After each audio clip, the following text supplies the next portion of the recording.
Well, happy Christmas Eve, Frank. Happy Christmas Eve, Pat. Wonder if Andy Whitehurst's eyes get tired of blinking us all the way through the end of this year. Andy, how about blinking us and get us some 75-degree weather? That'd be a lot more fun. Frank, here it is. We had promised this. I've got drives to do here in a couple of minutes, but I want to read and share with everybody a cup of Christmas tea, something that I used to listen to on WIBC so many years ago, and it touched my heart so much, and I shared it with you about 4 years ago, and lo and behold, Frank, you bought me the book. So I'm just so grateful. And so if you don't mind, Frank, I'm going to share with all of our friends a beautiful story. We've all been looking forward to it, Pat. Well, here we go, Frank. So the log was in the fireplace, all spiced and set to burn. At least the yearly Christmas race was in the clubhouse turn. The cards were in the mail and the gifts beneath the tree, and a 30 days reprieve till Visa would catch up to me. Although smug satisfaction seemed the order of the day, something still was nagging me that would not go away.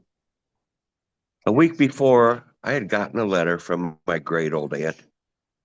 It read, "Of course, I'll understand completely if you can't, but if you find you have some time, how wonderful if we could have a little chat and share a cup of Christmas tea." She had had a mild stroke that year, which crippled her left side. Though housebound now, my folks had said it hadn't hurt her pride. They said she'd love to see you.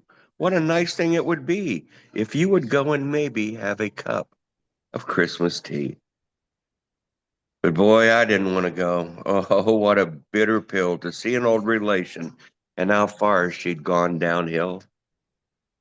I remembered her as vigorous, as funny, bright. I remembered Christmas Eve when she regaled us half the night. I didn't want to risk all that. I didn't want the pain. I didn't need to be depressed, and I certainly didn't need the strain. And what about my brother? Why not him? She's his aunt too. I thought I had it justified, but then before I knew, the reasons not to go I so painstakingly had built were cracking wide and crumbling in an acid rain of guilt. So I put on my boots, gloves, and a cap, shame stinging at every pore, and armed with squeegee, sand, and map, I went out that front door. I drove in from the suburbs to the older part of town, where the pastels of the newer homes gave way to the gray and brown. I had that disembodied feeling as the car pulled up and stopped beside the wooden house that held that Christmas cup. How I got up to her door, I really couldn't tell. I watched my hand rise up and press the button on the bell. I waited, aided by my nervous rocking to and fro.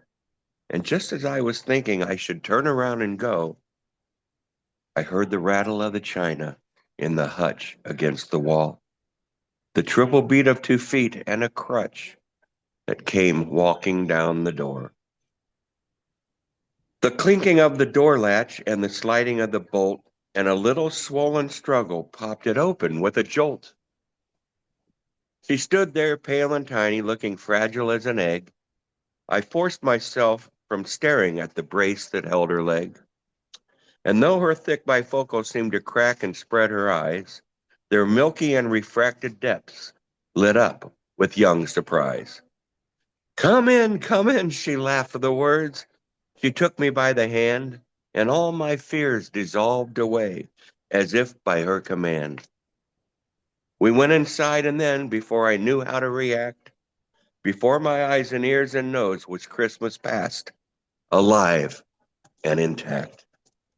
The scent of candied oranges, of cinnamon and pine, the antique wooden soldiers in their military line, the porcelain nativity I'd always loved so much, the Dresden and the crystal I'd been told I mustn't touch. My spirit fairly bolted like a child out of class, and danced among the ornaments of calico and glass. But like magic, I was 6 again, deep in a Christmas spell, steeped in the million memories the little boy inside me knew so well. And here among the old Christmas cards, so lovingly displayed, a special place of honor for the ones we kids had made. And there beside a rocking chair, the center of it all, my great aunt stood up and said how nice it was for me to call. I sat and rattled about the weather and the flu. She listened very patiently, then smiled and said, "What's new?" Thoughts and words began to flow. I started making sense. I lost the phony breeziness I use when I get tense. She was still passionately interested in everything I did. She was positive, encouraging, like when I was a kid. Simple generalities still sent her into fits. She demanded the specifics, the particulars, and the bits. We talked about the limitations that she had to face. She spoke with utter candor, with humor and good grace. Then, defying the reality of crutch and straightened knee, on wings of hospitality, she flew to brew the tea. I sat alone with feelings that I hadn't felt in years. I looked around at Christmas through a thick, hot blur of tears. And the candles and the holly she'd arranged on every shelf, the impossibly good cookies she still somehow baked herself. But these rich, tactile memories became quiet, pale, and thin when measured by the Christmas my great aunt had kept within. Her body halved and nearly spent, but my great aunt was whole. I saw a Christmas miracle, the triumph of a soul. Oh, the triple beat of 2 feet and a crutch came down the hall, the rattle of the china in the hutch against the wall. She poured 2 cups, she smiled, and then she handed one to me. And then we settled back and we shared a Christmas cup of tea.